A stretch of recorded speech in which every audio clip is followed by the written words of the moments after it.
Nah, sesi yang kedua kita bicara tentang konsumsi energi dan emisi kendaraan bermotor. Ya. Kita akan membahas ini karena sangat berkaitan dengan upaya-upaya kita untuk mengurangi penggunaan BBM. Yang pertama begini,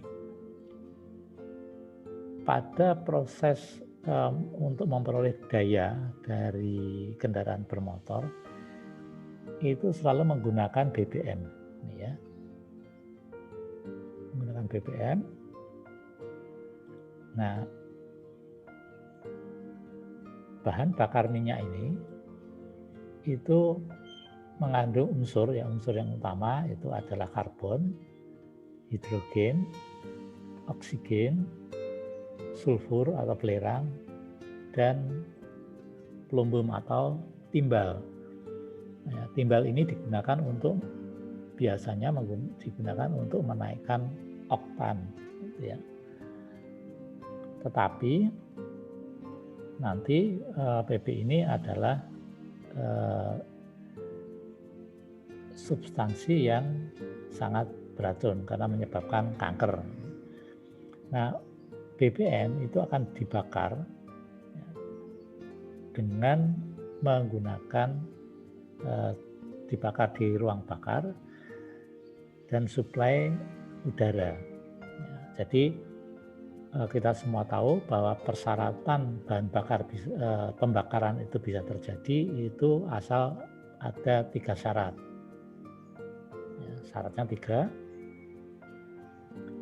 Yang pertama itu ada bahan bakar. Kemudian yang kedua itu ada udara. Dan yang ketiga temperaturnya cocok. Jika ada bahan bakar, udara, dan temperaturnya cocok, maka ini terbakar. Nah, udara sendiri itu mengandung yang utama itu adalah oksigen dan nitrogen. Ketika ini dibakar, maka menghasilkan emisi ini. Emisinya yang pertama itu CO2. Ya, jadi pada setiap pembakaran yang sempurna itu akan menghasilkan CO2. Ya, jadi BBM dan udara ini ketika campur ya, terjadi pembakaran menghasilkan gas-gas ini. Kemudian uap air dan nitrogen atau N2. Tetapi di samping ini itu ada emisi yang beracun. Nah, ada SOx atau sulfur oksida, kemudian ada nitrogen oksida. Nah, ini harusnya timbal ini ya. Nah, ya ini timbal mestinya ya, yang ini. Ini saya ganti dulu. Ya, ini mestinya PP.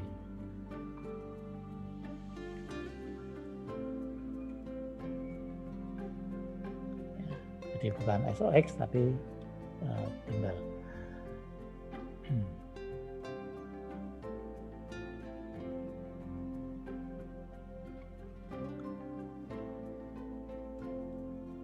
Ya, jadi timbal ini yang di sini itu tetap muncul ya di gas buang ya, di emisinya. Ini yang menyebabkan kanker paru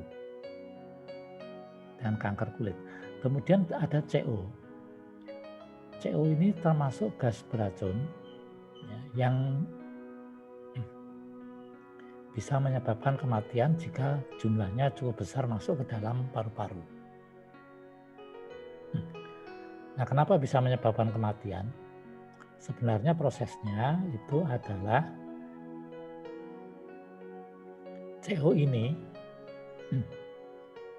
itu lebih mengikat hemoglobin. Padahal di paru-paru hemoglobin itu harusnya mengikat oksigen.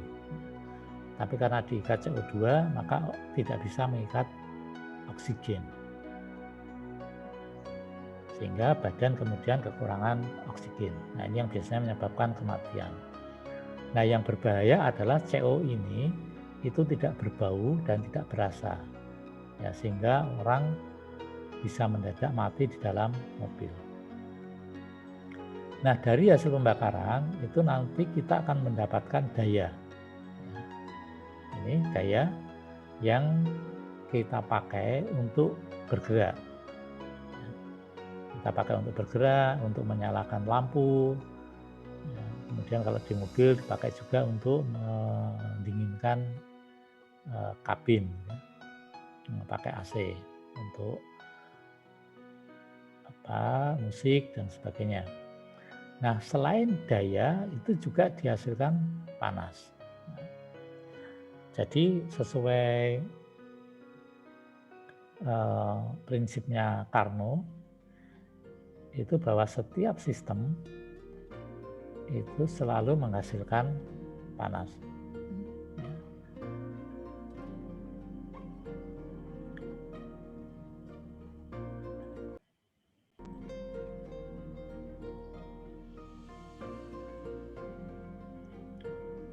Oke, nah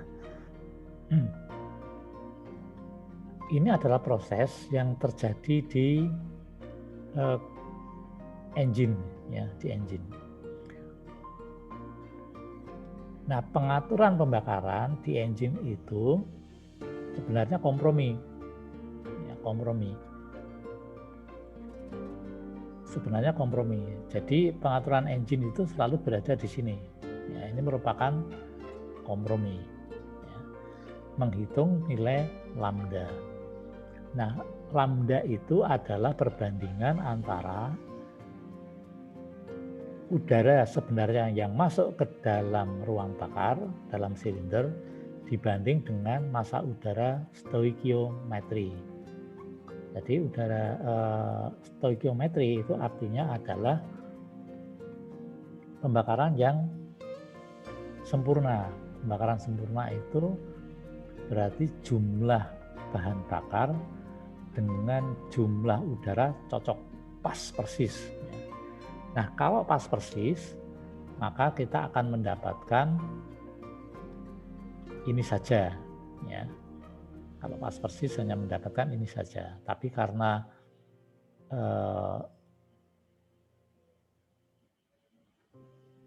pada setiap proses pembakaran ada hal yang tidak bisa kita kendalikan, ya, sehingga kita mengatur engine itu pembakarannya seperti ini sebagai kompromi. Jadi nilai lambda itu bisa bervariasi dari 0,7 di sana, di sini sampai 2 gitu ya. Nah, kalau lambdanya 1 pembakarannya stoikiometri, ini di sini ya. Jadi kalau kita urutkan garis stoikiometrinya itu di sini.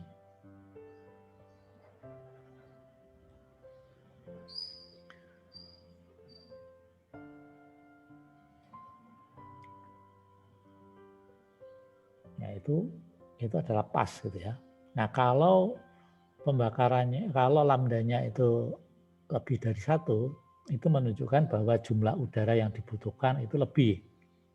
Ya, jadi udara lebih. Itu disebut dengan miskin atau kurang BBM. Tetapi kalau lambdanya itu kurang dari 1, maka BBM-nya lebih banyak dari yang dibutuhkan. Ya. Nah, kenapa ini kompromi? Karena kita berurusan dengan tadi emisi. Ya. Kalau terlalu kaya, di sini ini kaya yang di sini ya. Di sini itu kaya. Yang di sini miskin. Ya. Nah, kalau terlalu kaya, maka yang muncul itu adalah CO-nya tinggi. Ya, CO-nya tinggi. Kemudian kalau dia kaya, ya, juga ada bahan bakar yang tidak terbakar keluar dari knalpot.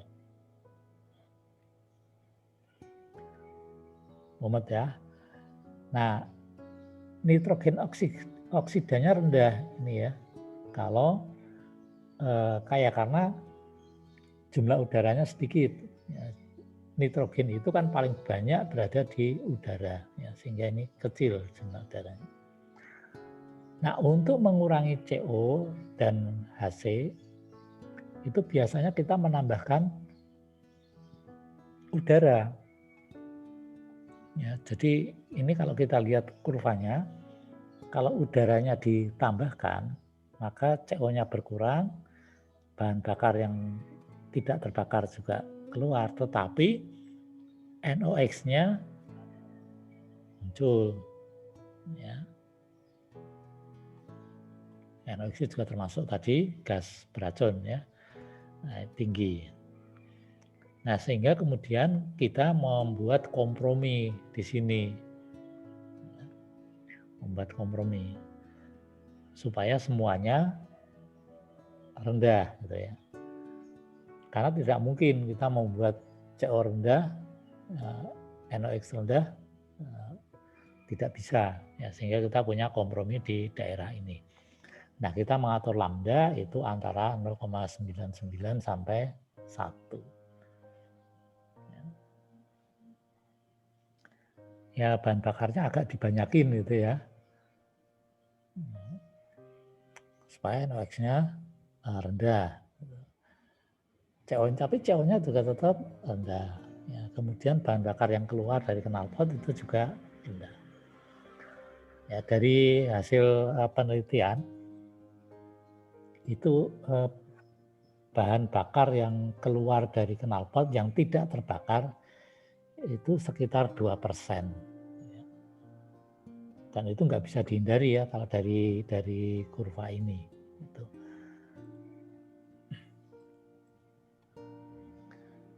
Nah, kita sekarang melihat efisiensi dari penggunaan bahan bakar. Ya. Jadi ketika kita bergerak di sini, ya, apakah Anda pakai sepeda motor atau mobil, ini yang akan dialami. Ya. Yang pertama itu hambatan angin atau hambatan aerodinamik, dan hambatan gelinding itu adalah resistansi atau hambatan yang terjadi antara roda dan aspal atau jalan itu.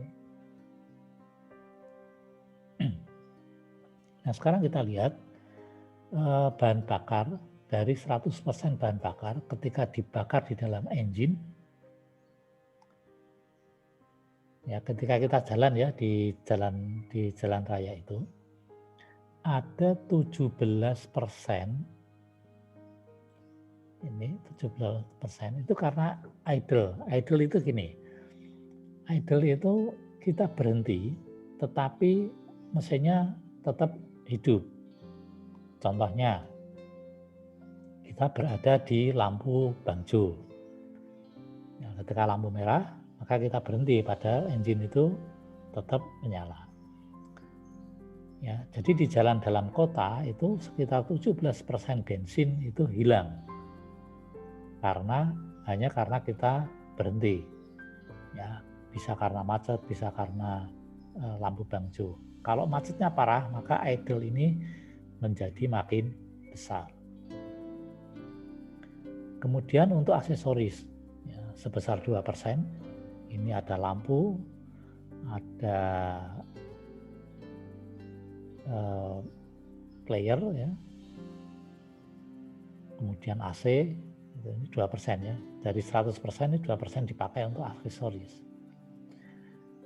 Nah, kemudian kerugian yang paling besar itu adalah karena ini, panas dan gesekan mesin. Ya, jadi gesekan antara bearing, ya, gesekan piston dengan silinder, ya, dan lain-lain. Ya. Ini sebesar 62%. Sehingga total yang dikeluarkan oleh engine, ya, dari crankshaft itu 19%. Ya, ke transmisi. Gesekan transmisi itu 6%. Ya, jadi selain gesekan di engine juga gesekan transmisi. Nah, akibatnya apa? Yang kita gunakan untuk bergerak ya yang dikirim ke roda itu hanya 13%. Ya, jadi kita bisa bayangkan dari 100% bahan bakar itu hanya 13% yang dipakai. Nah, 13% ini kita pakai untuk mengatasi hambatan angin, ya, hambatan gelinding, dan ini rem. Ya. Maksudnya begini rem itu. Ketika kita jalan, itu kan kita ngegas itu, mempercepat. Ya, mempercepat kendaraan bermotor itu butuh energi lebih besar dibanding kalau kita bergerak pada kecepatan yang kontinu atau stabil. Ya. Nah, ketika kita ngerem, nah kita kan harus mempercepat. Nah, ini 60%. Ya. Nah, kalau kita cuma jalan saja dengan kecepatan yang stabil, maka yang terjadi hanya dua ini. Ya, hanya hambatan angin dan hambatan gelinding. Nah, bagaimana kalau kita di jalan bebas hambatan? Misalnya jalan tol yang tidak ada macetnya. Ini jauh lebih baik karena idle-nya rendah, 4%. Tetapi panas dan gesekan mesin itu naik. Ya, tapi efisiensinya lebih baik, itu ada 20% yang dikirim ke roda. Nah, karena kecepatannya tinggi, maka hambatan anginnya lebih tinggi, ya. Tetapi hambatan gelinding dan pengereman akibat rem ini lebih rendah. Nah, itu sebabnya kalau kita di jalan tol itu selama kecepatannya tidak terlalu tinggi, maka kita akan dapat efisiensi yang lebih baik. Ya. Kalau tadi di dalam kota itu 13%, maka di sini kita bisa dapat 20%. Ya. Nah, ini penting buat Anda tahu kenapa kita nanti harus menghemat di mana, gitu ya. Ini adalah kurva performance dari motor bakar. Jadi sudah kita pelajari di termodinamika dan mesin konversi energi ke satu. Ini adalah kurva daya, ya. Jadi pada mesin-mesin bensin itu seperti ini kurvanya. Jadi pada putaran rendah itu dayanya rendah, ya. Dan nanti sampai pada puncaknya itu sekitar 5.000 RPM untuk mobil. Kalau motor itu bisa sampai 8.500 atau 9.000 RPM. Makin kecil engine-nya, maka puncak dayanya itu pada RPM yang lebih tinggi. Nah, kemudian yang hijau ini adalah Bmap, ini menunjukkan torsi. Ya, jadi mesin bensin itu pada putaran yang rendah torsinya rendah, ya. Tapi pada putaran yang tinggi juga sama, torsinya juga rendah. Ya, torsi juga sama, ya, di sekitar antara 3.000 sampai 4.000 RPM. Nah, ini sebenarnya bisa kita lihat pada torsi daya itu pada spesifikasi kendaraan bermotor. Jadi misalnya bentuknya kan seperti ini, daya, ya, berapa misalnya kilowatt gitu, atau HP, ya, berapa di RPM berapa, ya. Misalnya begini, misalnya 1,2 kilowatt pada 8.500 RPM, misalnya begini. untuk daya. Untuk torsi juga sama, nanti berapa Newton meter di RPM berapa. Itu. Nah, ini yang penting kalau berkaitan dengan efisiensi dan konservasi energi itu adalah yang ini, ungu ini ya. Di sini kurvanya. Ya. Specific fuel consumption dalam gram per kWh. Jadi ini dihitung jumlah bahan bakar yang digunakan dibandingkan dengan daya yang dihasilkan, gitu ya.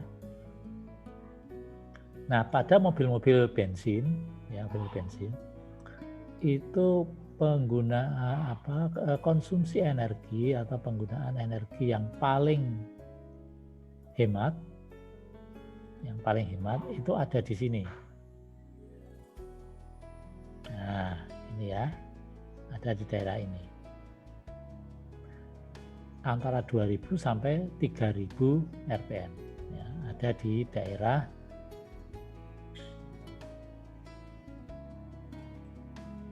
ini.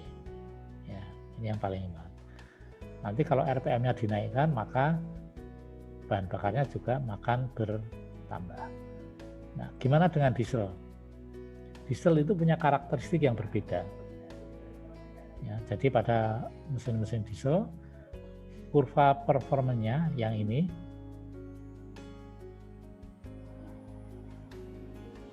ya, ini kurva performance, ini kurva daya, ini mirip dengan bensin. Tetapi untuk torsinya, nah ini Anda perhatikan nih, torsi.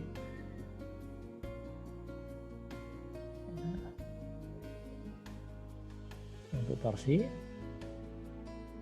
Nah, untuk torsi pada mesin diesel itu relatif rata ya. Jadi bahkan pada putaran-putaran rendah itu kita bisa mendapatkan torsi yang tinggi. Itu sebabnya mesin diesel itu cocok digunakan untuk kendaraan yang sering berhenti jalan. Ya, berhenti jalan seperti misalnya bis.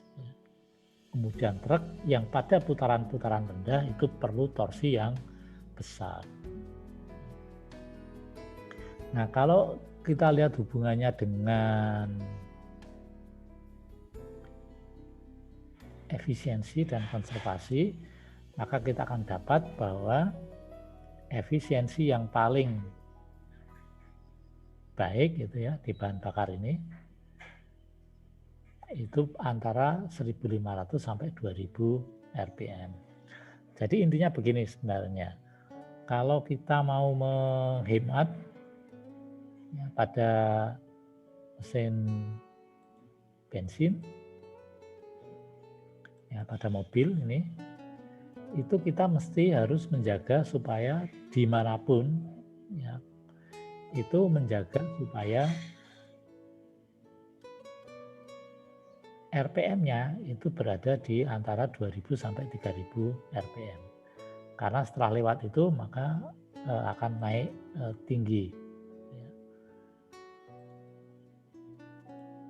Nah, kalau pada diesel itu kita harus menjaga antara 1500 sampai 2000. Nanti akan kita jelaskan di sesi-sesi yang berikutnya.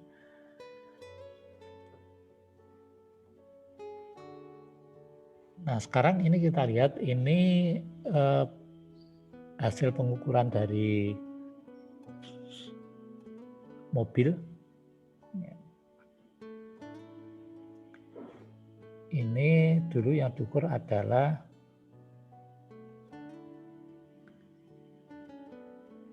ya mobil dengan cc 1500 ya. Ini adalah jumlah bahan bakar yang dipakai ya, dalam satuan liter per 100 km. Jadi makin kalau angkanya makin besar itu berarti bahan bakar yang dipakai makin banyak. Sedangkan di sini ini kecepatan ya, kecepatan dalam kilometer per jam.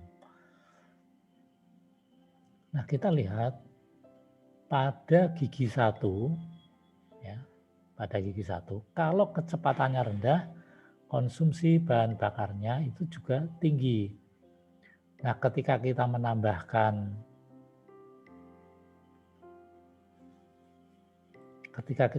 kecepatan, maka pada gigi 1 ini konsumsi bahan bakarnya turun. Ya. Kalau kita tambahkan kecepatannya lagi, maka pakai gigi 1 itu konsumsi bahan bakarnya tinggi. Ya. Ya, jadi makin lama makin tinggi. Ya, dengan kecepatan 40 km per jam, kalau kita pakai gigi tinggi, maka konsumsi bahan bakarnya tertinggi. Nah, gimana kalau misalnya kita pada kecepatan yang rendah ini, misalnya pada 7 atau 8 km per jam ini, kita pindah gigi ke gigi 2. Ya, nah, ternyata konsumsi bahan bakarnya turun drastis ini ya. Dari 18 ini, atau di sinilah ya, kalau kita mau membandingkan, kalau kita ukur di sini misalnya, nah, kecepatan di sini kita bisa membandingkan pada kecepatan ini sekitar 9 km per jam, pakai gigi 1 itu masih di atas 14 liter per 100 km, tapi kalau kita menggunakan gigi 2 itu langsung turun ya menjadi sekitar 10. Nah, kalau kecepatannya kita tambah, ya, kita tambahkan di 2, maka konsumsi bahan bakarnya pun, penggunaan bahan bakarnya pun itu juga naik, gitu ya. Ini naik ke sana. Nah, kemudian semakin gigi yang kita pakai makin tinggi, maka penggunaan bahan bakarnya pun juga semakin hemat. Nah, kita ambil contoh yang di sini ya, pada kecepatan 40 km per jam.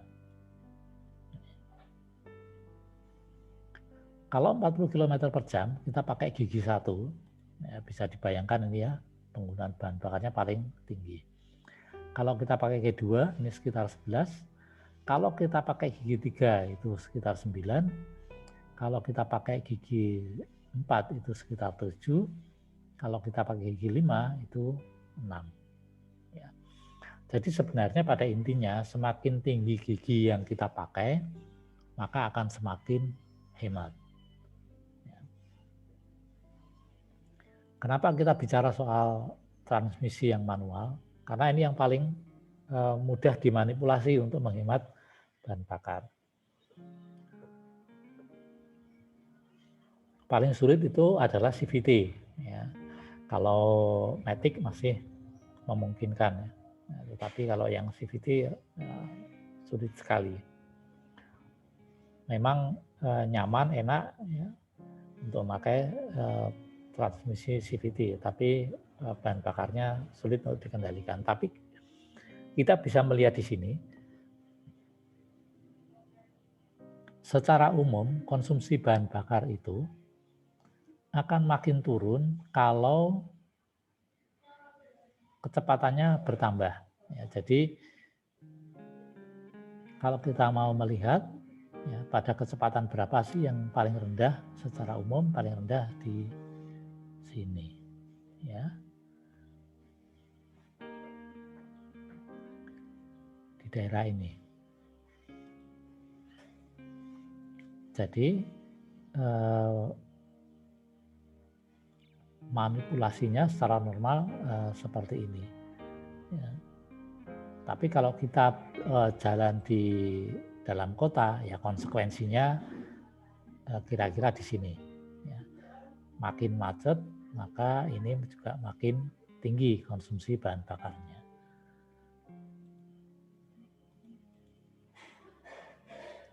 Emisi juga sama, ya, semakin tinggi kecepatannya, ya ini emisinya makin rendah, ya, makin turun. Tapi nanti kalau kecepatannya tambah, ya emisinya tambah lagi. Ya. Oke, nanti kita masuk ke sesi yang ketiga.